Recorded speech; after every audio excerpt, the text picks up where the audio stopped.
الاجواء مزيانه هذا العام هذا الحمد لله احسن من العام اللي فات، والدنيا ممتازه مع دابا اصلاح اللي وقع في المدينه الله الحمد لله. دابا من ناحيه ديال الصناعه التقليديه دابا وقع عليها الروج كبير بزاف اكثر من العام اللي فات. اما دابا هي الصناعه التقليديه ماشي هي كتزيان، ما بقاتش دابا هي كتهود، كل عام كتزيد درجه على درجه. اما الاجواء دابا الحمد لله اجواء السوق عامر ماشي خاوي بحال كورونا.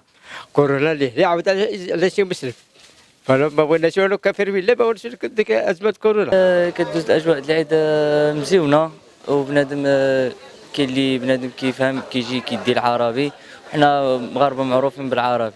العام اللي فات كان احسن من هذا العام هذا، والناس كتجي لهم الاسعار شويش غاليه.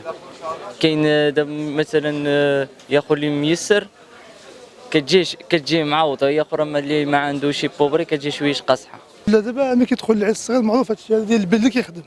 هذه المدينه قديمه معروفه بهذا الشيء هذا ديال البلد، كيوقع لي الاقبال ديال هذا الشيء هذا الحمد لله. ملي كتدخل هذه الاجواء ديال رمضان هذه الامور ديال البلد الحمد لله ما كتبقاش دايما، كتبقى الامور مسهله الحمد لله مزيانه. شنو هذا العام الناس احسن الناس مقصحه شي شويش الحمد لله. هيداك وكان الحمد لله واخا الامور الناس مقصحه الحمد لله كاين شويش ديال الحمد لله ماشي بحال الجفاف الحل اللي كاين الحمد لله.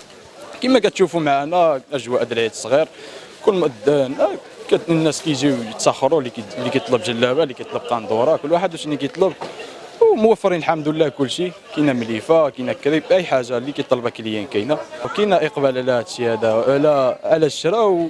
كل كليان وكيفاش كتجيه، كاين اللي كيجيه الساعه المناسب، كاين اللي شويه الدرويش كيكون مقصح شويه.